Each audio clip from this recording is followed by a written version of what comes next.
This is Justin Pulitzer. It's Sunday, April 19th, and wow, do we have a lot to cover because we're coming into earnings week. Please pardon my slightly huskier than usual voice. We're coming into allergy season, and that is never fun, although I am enjoying the warmer weather. So last week, you can see we had a bit of a break here after putting in some kind of topping tailish action up near the top of range. And the news that caused this was some news that the Chinese regulators are going to allow funds to start short selling. We've also been having lower economic growth numbers and also higher consumer prices. So that's causing some fear about stagflation and getting some fears about the Fed going as usual, and also the looming black swan of a Greek exit. I think the fear isn't so much about the actual Greek exit as it is the fear of contagion and other weak countries might wanting to leave the Eurozone if they see Greece is, prospering from a weaker currency.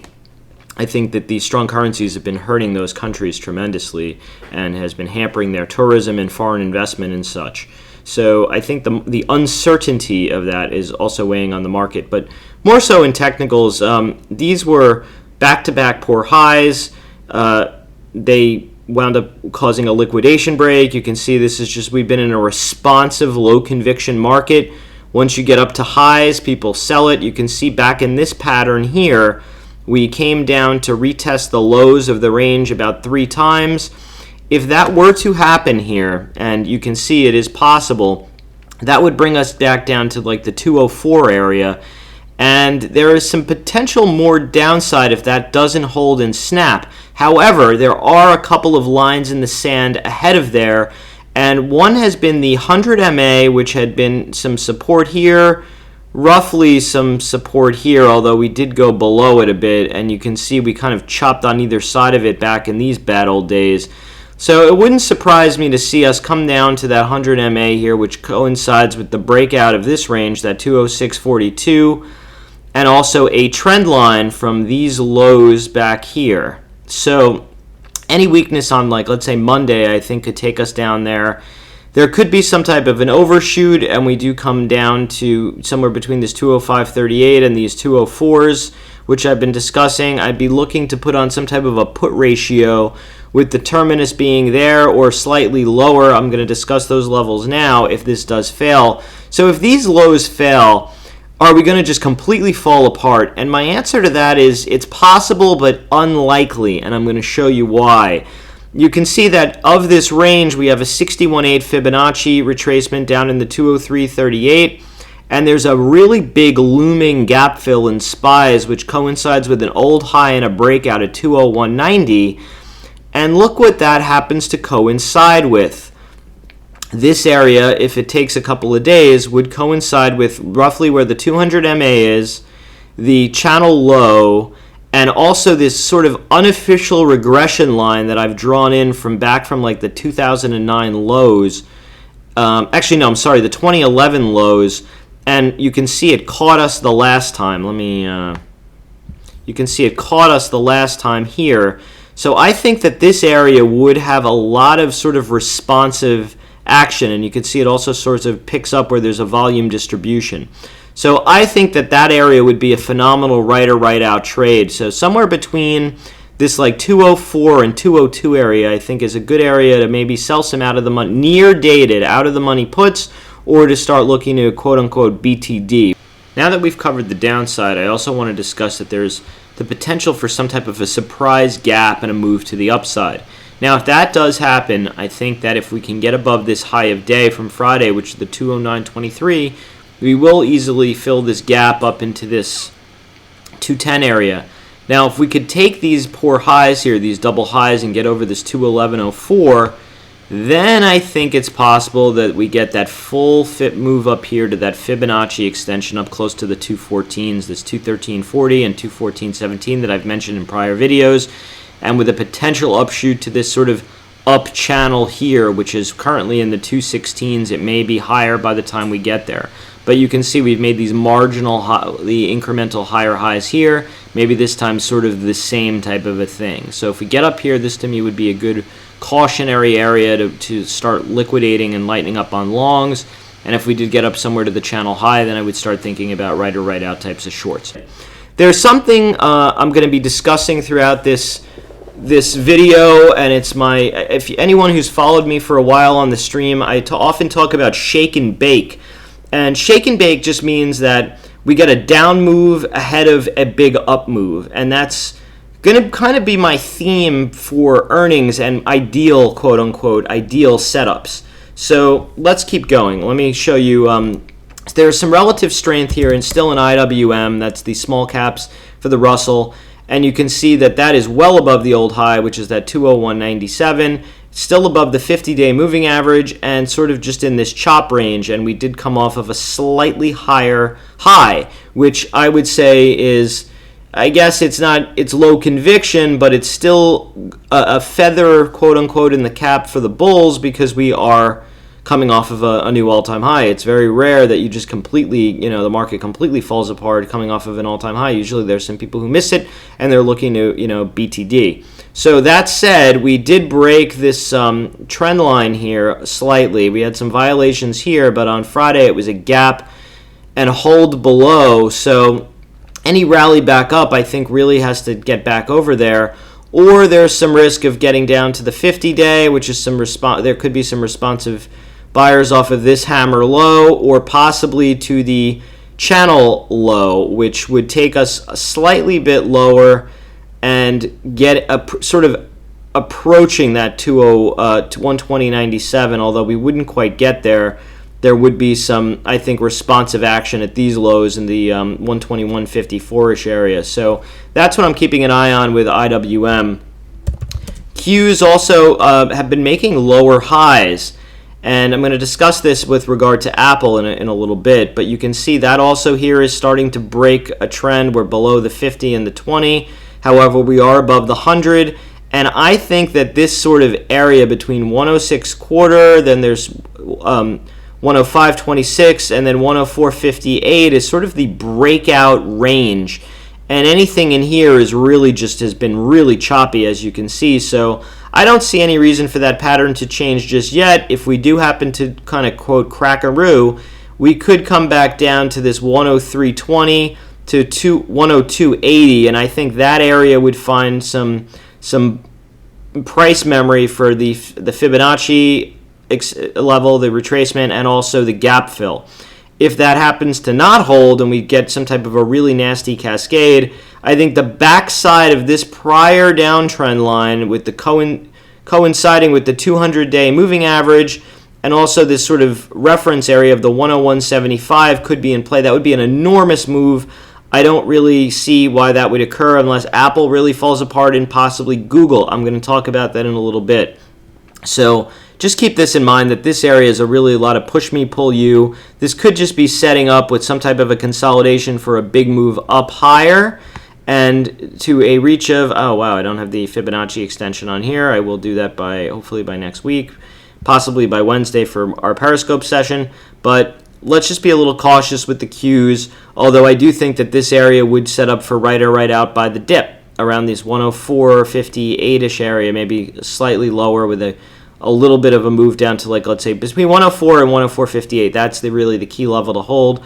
I think that's row. If not, flip short, and we'll look for the 103s, roughly that somewhere between 103.20 and 102.80. However, that area, would be then putting in much lower lows, which we'll discuss if that does happen. Some things I'm seeing in the VIX. It's roughly holding these lows here, down here in the 12s, but it is struggling to make higher, really significantly higher highs, although this sort of just happened. I'm thinking that the VIX, if this topping tail here gets taken out of this 1502, which is the 200, if that happens, we may do something like fill up and come back up to the 1720, which were these double highs. If that does get taken, we could see the downtrend high in the 17s and possibly an overshoot, into these the 19s and even 20. But let's sort of wait for that to happen. If we can take that 1720, you kind of want to back away, I think, from BTD for a little bit, buying the dip in equities, until there's some type of a, spike high, something like this, where there's multi-days up and maybe into some of these other higher reference areas. So that's what I'm keeping in mind with the VIX. TLT is starting to firm up a little bit, like I had discussed last weekend. That was a little bit of a controversial call because we were looking really weak, in here, but it has been firming up, and we actually are looking and closing above the downtrend line a bit. And that to me is starting to, I guess, firm up the lower rates thesis. I don't necessarily know that we're going to come up and make a new all-time high, but it is possible we do something like come up a little bit more, particularly if we do break over these highs in the 132s. Then I think we could maybe start filling the gap up here, to the 136, maybe 137. But it's also possible we do something like roll over a bit and come back down to these 123s and this sort of trend line. So I'm keeping my eye on this, but I do see that the interest rates are sort of firming up here and they're not just completely rising. That, believe it or not, is actually good for equities because their bond equivalent competition is diminished. People need to invest money in the market. Excuse me. They need to see some returns. And if they're not getting it from bonds, they're putting their money into the stock market, and that's sort of what the Fed has been trying to force people to do. Out of their savings accounts, out of bonds, and maybe into the stock market for higher prices. So let's just keep an eye on this. If this trend, you do start seeing this come back up, then, the dividend stocks are going to kind of get into vogue again, the utilities. If we start coming down here, those will probably see some more sellers. IBB is starting to form a bit of a lower high here, and we're sort of rolling over a little bit. So the 50-day moving average has been what's caught this. I sort of believe that traders do what works until it doesn't. So this would coincide here with the sort of the up channel. If we can hold there again, then I think that this could form maybe like a W pattern and try and resolve higher. I would be looking to actually buy the dip again off the 50-day moving average around this 342 half-ish area. If that happens for RORO, meaning writing right or right out. If that doesn't hold, just get out and you take a very small loss. The risk is that you are coming from a lower high, so that's why we'll be super duper cautious. If that snaps, we should easily fill up down to these 326s. And possibly even lower. And I've been talking about this 305 area being an important low, where I think that could potentially support, or even, believe it or not, down to this 292, which would start getting close to this 200 MA, and then even into the real more dominant channel. This has just been a channel within a channel, so we could potentially come down and test the channel low, and you really want to avoid that type of pain. However, I don't necessarily know if it's a straight shot. I do think there are a lot of people that miss this IBB, and I think that there could be some support. It will be more of a chopping fashion, to come down there. Biogen is reporting on Friday, so you might want to just keep that in mind if you're looking to really load up on this IBB. It could be trouble if Biogen doesn't deliver. It also, if they do deliver, there could be significant move back up to the upside. So let's take a look at Apple. So for a while I've been saying I thought Apple would get the 1.618 Fibonacci extension, and it did. It got up to this 128.97, and since it has pulled back and it has been in this choppy boxy range. As you can see, I've been calling it Apple in a box, and this has been very, very typical earnings or price action ahead of earnings, and this time is no different. Now, what might be different this time? The difference this time is that we did get that Fibonacci extension, and it is potentially possible that the thing does wind up breaking it down. If it does do that, I do think that there will be a lot of support for it between this 115, which you can see coincides roughly with the channel low, and the gap fill, which roughly coincides with the 61.8 Fibonacci retracement, roughly around the 109s. It's also, the 110 has the 200-day moving average. What I would love to see for Apple is to shake out all of these weak hand buy the dip chasers and have it do something like come back and do a check back, or even maybe get deep, a little bit deeper. You can see that 115 was also the flash crash day close.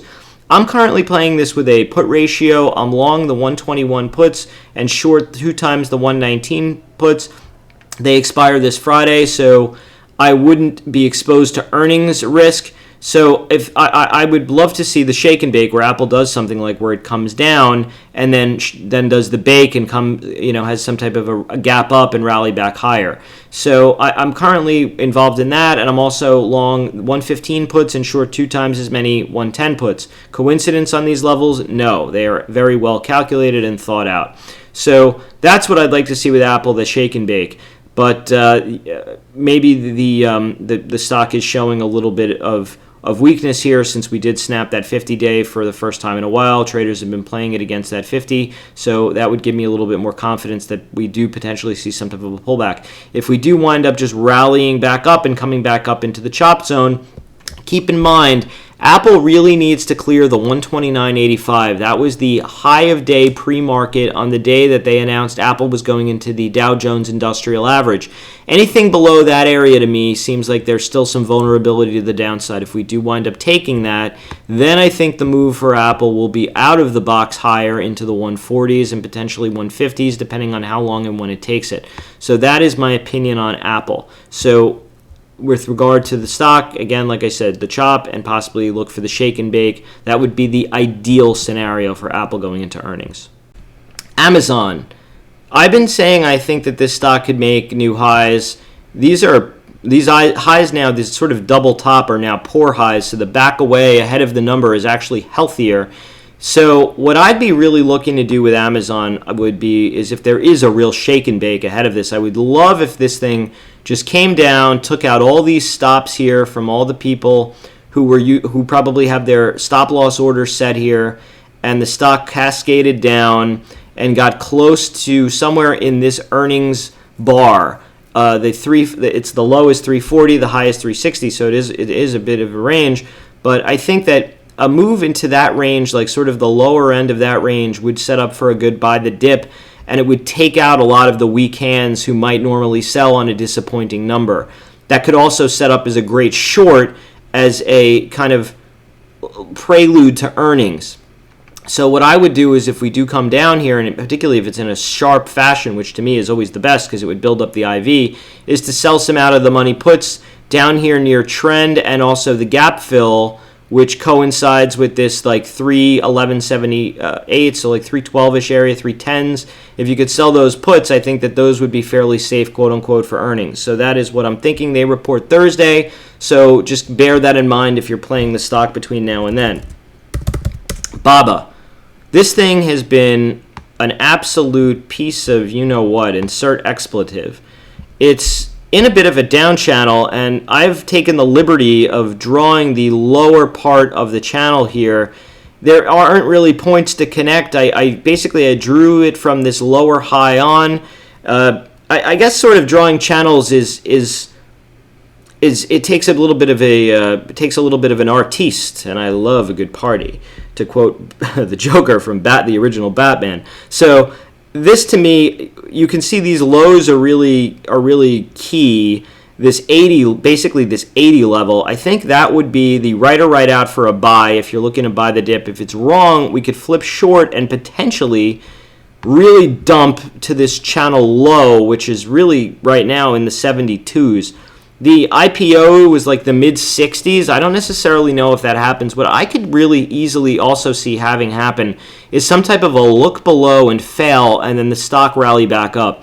This, to me, has been all lockup selling. I think a lot of people who own the stock, who are insiders, just keep selling it and pounding it, and that's why these technical breakouts, they're met with sellers, and they're not doing what they're supposed to really be doing with getting up higher. Although when a stock isn't doing what it's supposed to be doing, that weakness really does have to be noted.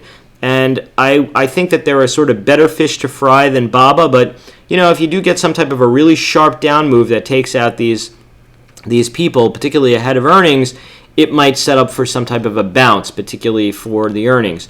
My thinking is that there's another big overhang. I think of like 1 billion shares coming up in September, and those people that want to get at are going to want to sell. So there might be some type of a manipulation, so to speak, to get the stock up higher, to give those people a better cost basis to get out on. And that's sort of my thesis for Baba, but that's a really hard one to trade. It's not as actionable as you might think. Like I said, the stock is really weak. 80 is right or right out. Anything below there really gets iffy, and we're sort of in an unknown territory because there are no references down there, except for that IPO, 66, 68 area. So Baidu is coming up in this, I believe it's, let's take a look. It's on 429, so yeah, it is coming up pretty soon. This area has been some pretty solid support.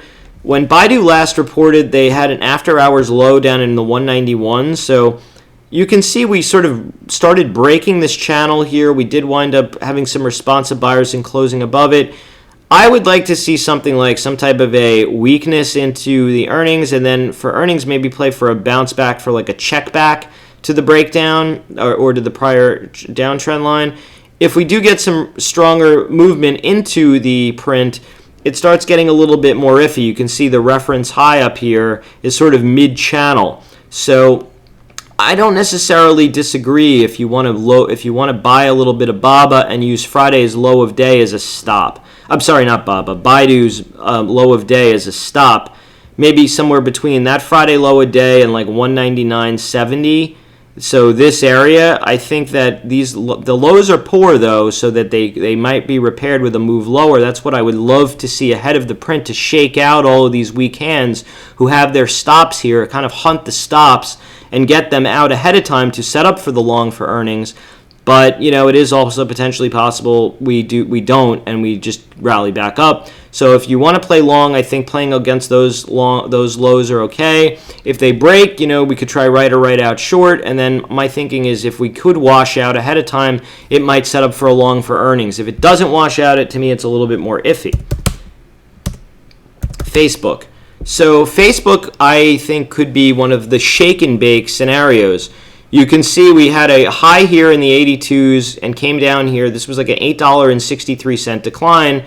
We were rightfully up here in 86s, so a move a little bit lower, I believe that a measured move in that would take it down to like the mid 77.44.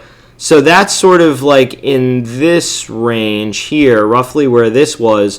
So that to me is your real major downside risk, although I don't necessarily know that we see it, and I'm going to show you why. You can see we are kind of closing on or a little bit below this trend, roughly around where these lows were. So this may support this 50-day moving average. You can see here was a lot of resistance, then was support here twice. Again, traders do what they do until it doesn't work anymore. And we have these reference levels here of this 80.32, a 50% Fibonacci move of this entire move down here at 79.76. 79.71 was also a reference major high. So I would countenance this area. Wow, I'm getting really fancy with my words here, right? That I would say that this area is a good area for right or right out. If you want to play it the quote-unquote chicken hawk way, sell some out-of-the-money puts with 78 or 77 strikes. You can see the 78 is roughly coincides with the 61.8 Fibonacci extension. And then I had discussed before the 77s, which also roughly coincide with the 200-day moving average down there. It's also sort of the breakout of this range where we topped out. This was like 76, 86, so roughly 77, this area. That area, this would be where I would be thinking the strikes to sell the puts. So I'm looking for a shake and bake in Facebook. I like that it's a little bit weak ahead of the number. If we were coming in on highs, I think it gets a little bit risky. Look what happened here when you came in on highs. Everyone was so bullish on Facebook and they just got their heads stomped. And the stock sort of was in the wilderness for a while. It did come back up to make a new high, but there were responsive sellers. And it just sort of sat in this dismal area for a while, even through the last earnings. So I would like to see this stock really respond on earnings. I think Facebook has been doing a lot of great stuff to monetize with their ads and their Instagram valuation. Zook had bought that at $1 billion. It's now being valued somewhere between at like $37 billion. So I'm a longer term bull on Facebook, but I do like buying it into weakness rather than chasing strength. The expected move on that is like $4.77 on the snap and $5.35 on the earnings. So there is some type of a risk, to move back lower into this range. But I also think that there is potential to move back up and retest these old highs.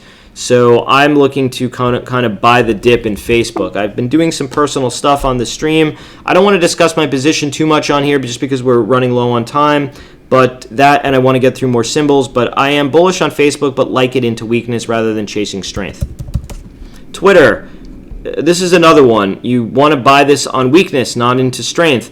Ideally, again, I would love a shake and bake here. I know a lot of weak hands have been buying this. They've been talking to me on the stream about Google buying them. I mean, this is utter, I don't want to say rubbish, but it kind of is. I mean, it's not something that's actionable or tradable. If this does come down on earnings or ahead of earnings, somewhere between this like 44.78, so roughly 45, area I think would be a good area to sell out of the money puts, like these strikes, these 42, like 40, somewhere between 42 and 44, 45.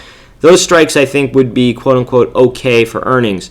So if you want to do it with shares, maybe wait for the 50-day or like somewhere into this range, this like breakout area. The 48s, I've been saying somewhere between 48 and 50 is the buy the dip area. We're kind of getting into there. So I would count it into that. Wow, I never use this word. I don't know where I picked it up from. I guess I've been watching maybe I caught it in a movie or something. Anyway, so I would love to see, though, a move lower to shake out the weak hands. If they really do disappoint, though, on numbers, guys and girls, there is a potential to retest these lows down here. I know a lot of people have been chasing 38s are still, believe it or not, on the table. I don't necessarily think that we will get there. I think that there would be some price memory between now and then, like this 41-ish area. I really believe that these Fibonacci's would hold if we come down there, and there would be some type of a responsive buy between the 42.72 and the 44.78. So that's how I'm going to be playing, and I'm going to be selling those out of the money puts. I'm actually short some now. I may have to roll and re-up because mine are getting really worn down. So I'll discuss that on the stream a little bit this week, particularly ahead of the print. Keep forgetting to delete before I put in FireEye. This one, again, rallied a little bit, again, ahead of where it should have, the real gap fill support. And it came back up, and now we've just been chopping. I know a lot of people are very concerned about this. These highs now are sort of poor. I think that this is just some maybe a little bit of shake and bake also. In full disclosure, short some out of the money puts in here, although it's really small size and it was done more as a tester. You can see we had the responsive sellers there. I think this area would probably have the responsive buyers again. So I think that FireEye, the better way to do this is to sell somewhere between 33 and like 37 short out of the money puts. You can see that roughly coincides with this uptrend line in the up channel. I don't necessarily know that we get there. Cybersecurity has been a really big deal. I think there are a lot of people that are kind of looking to buy the dips. And I think that the better play here, though, if you want to play long, is to look at this. This is sort of a left shoulder. This could be a head. And then this could be setting up here for a right shoulder. If we can take this high of day here, this 43.28, this big emotion bar, then I think the play is going to be back up to these old highs and potentially still higher. So that's what I'm looking for. If you look in bigger picture, this channel has been pretty important, and we're sort of just chopping sort of toward the lower end of it. So I'm more inclined to be looking for a buy the dip in this, particularly into weakness ahead of the print. If it rallies up ahead of there, it starts getting a little bit more iffy. I'm going to show you in Netflix. That actually happened to work, and I actually thought even after the up move, it was still higher. We're going to discuss that in a little bit, though. Gilead.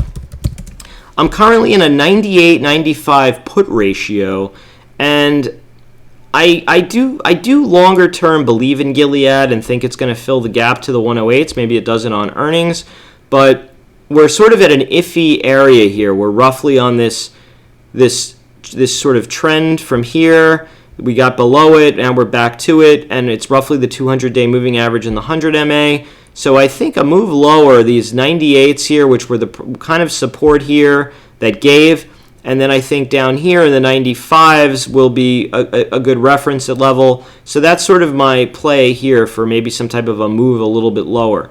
I don't necessarily know that it happens, but I was able to put it on really cheap for a credit, and I believe it would work if we came back down. If we do wind up going higher, hey, nothing lost. It was put on for a credit. So that is my thinking with Gilead. Let's keep that in mind with the IBB and also with Biogen. They report here, even Gilead on the 30th. Maybe we do get some type of a shake and bake into that earnings print. We'll see. This is really a very choppy, sloppy, messy pattern, and there really is no edge in my opinion. However, as long as we're above 100 and 98.37, I think that the bulls are still in charge.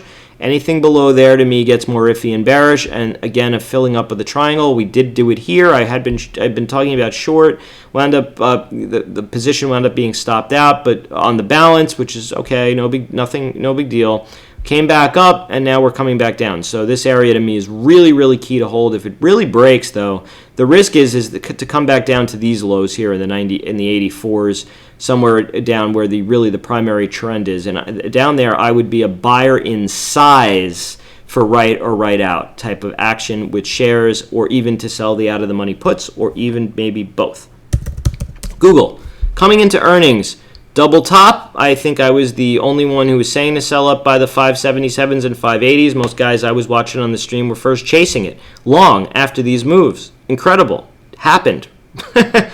So Google now broke the uptrend line here. We had the failed check back. It is coming back down. However, the expected move in Google is $23.72. I like that this is sort of the shake and bake type of a scenario, although we kind of baked it and now we're shaking it. Maybe we bake it back up again. I like it somewhere down in this area. If we can get somewhere between this 526 and this 513, I may actually be a put seller somewhere in here. We are kind of getting down here. I would really love to see it down more extremely into earnings.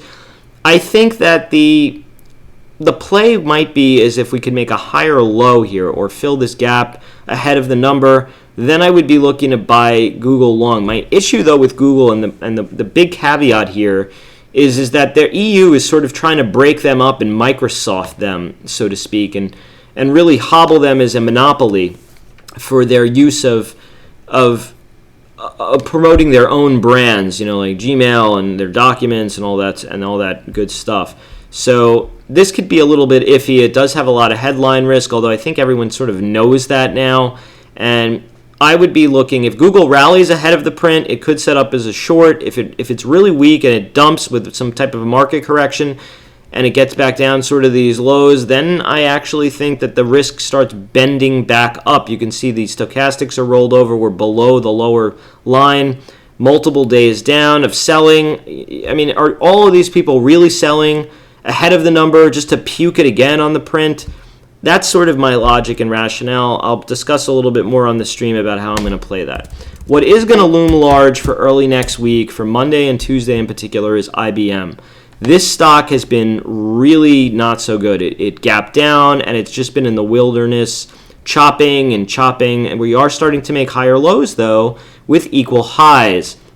So what I am thinking with this is that this is going to be a go with on earnings. If we can break above these highs here, these now three highs of this 165.35, then I think we could get to 170 and potentially the gap fill to 182. If this does wind up being weak and snapping, I don't necessarily know that these lows will hold at the 153.40. I do think we would fill up the triangle to 150. So that's how I'm going to, or like 149, 150. So that's how I'm going to play it. I'm going to play it as a go with above here for a move up to the, first piece I'd be looking to sell. I'd be looking to enter here, sell a little, put a little bit out around here, about $5 or $6, $7 higher, somewhere between there and the 200-day moving average, and then look to hold the rest for the gap fill. Or if we do come down here, I'd be looking for like some type of a right or right out short on a snap of this trend for a move back down to retest these lows. And that's IBM, and that's how I'm looking to play it. Do realize that this plays a very inordinate weighting in the Dow Jones Industrial Average, and if this thing is bad on Monday, they are going to tank it. And I think that the Dow would be really, really weak. And that may coincide with some type of a larger correction coming in the broader markets. I don't necessarily know that that's going to happen. Like I said, I discussed how this is going to play out, either for a move up to here or a move down to here. If this is weak ahead of the number, which would, again, the shake and bake, would be great. I'd be leaning toward probably trying to play it long. If we're strong and we come up and like sort of are testing into the gap and everyone's like, oh, it's Miller time, we're going to fill, then I'm going to start thinking a little bit more iffy and maybe start looking for some put ratios, which I may play anyway here, because I do think that we could have a move down here, and if it's near dated, I think that they would hold long enough for the trade to be a winner. Netflix. Wow, this was a really big winner. I actually did play this long.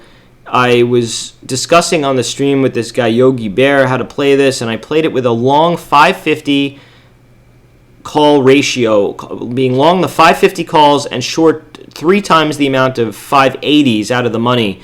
And wow, this thing turned out to be a huge winner. They expired Friday, and in full disclosure, I took them off way ahead of time. This should have been an absolute grand slam. It wound up being a pretty solid play, though, because I put them on for like 10 and 12 cent credits and sold them for $2.50. And if anyone knows in options parlance, that is an absolute home run. However, they were like worth $20 or something. I had no way of knowing this. All I knew was that we got the move up. I was really just looking for a move to the channel high here. And the stock, you can see, was up, again came back down here. Think about Amazon, what I was talking about with coming back down and retesting sort of close to the gap. And I had discussed this being on the channel low. We wound up rallying here, and we did it in gap fashion. I said that I thought the pattern looked bullish. I just didn't like that it did it in gap fashion, and that's why I sort of played it the chicken hawk way with the ratios. But look what happened. We got back up to over the channel high here. And if you're still long, you've got to be thinking we're going to get the 1.618 Fibonacci extension, which is $596.67. And if you look back in prior videos, I discussed that people will be probably trying to bull the stock up to there. It was a very prescient call. It wound up working. However, I would be looking to, I don't think that this gap is going to fill so easily. I think that if we have some type of a move back down into it, I don't necessarily know that a look into the gap will completely fail for a complete fill. I would be looking to sell some puts if we can get, some type of, first of all, if we get some chopping action sideways, that would be very healthy. I do eventually think that we will get a down move after this sort of exhausts itself. We may do something like come up here first and then roll back over. In this instance, up here, somewhere between this 596.67 and 600, I will be looking to sell some out-of-the-money calls or call ratios, maybe naked, just for some type of a rollback, just because we've came so far so fast, and I do think that those numbers do wind up being, there might be some type of an overshoot into the 600s, and I would be looking to use that overshoot to sell, to kind of maybe test a little bit short. However, if we do wind up rolling back over and get a little bit more mid-channel, I would be looking to sell some out-of-the-money puts for a play, and I do, again, countenance put ratios. I'm going to have to come up with a new word because I think it sounds kind of douchey, frankly. So let's end on Tesla. That's one everyone likes to talk about, right? Tesla broke the trend. It was, even with Friday's market weakness, this still managed to close sort of flat. I think you can play it long. You can see the 50-day moving average was resistance. I think a check back here is sort of healthy. Anywhere between the 206 and 203 area, I think the stock is still healthy, quote unquote. Anything below there, though, gets a little bit more iffy. You can see the gap fill here is 203s. So I think that, let's just call it the 20-day, somewhere between the 20 and 50-day moving average. That has got to be the support. You can see here we came up to it. We gapped over it. So I do think intraday it's possible we have some type of a move lower and test it, which would roughly be 200, although if we keep chopping, that'll move up. So I am still constructive and bullish on this. I did wind up taking some profits on some puts I was short, although I still have some still short. We do know that Elon Musk said the numbers are still going to be good. The guidance is really the concern. I know Morgan Stanley has been doing their best, their damnedest, to talk the stock down. We'll see how that goes. I think that the short out of the money puts on weakness is the better way to play it, and I think that there could be some type of a move up to this, fill up this triangle, so to speak, so to like somewhere between 228 and this high here of 225 in the 225. So somewhere in here, I do think that there will be resistance. It's also will coincide with a 200-day moving average, and that's what I'm kind of looking for a move up to there. If this does wind up failing and we start losing the 50 and the 20, Then, unfortunately, we're probably going to fill the gap down to the close here, which is roughly around 191. And then we can see that as maybe some type of a right or right out play, although to me that would just be a failed break of the downtrend channel and a move back down, and I would be probably a lot more bearish on the stock if that happened. I don't know what I clicked here. So let's play really off of these levels. We'll use the 50 and the 20-day moving averages as the stop, or a place for right or right out long, or for the stop if you're currently long. And that's it. That's my story. I'm sticking to it.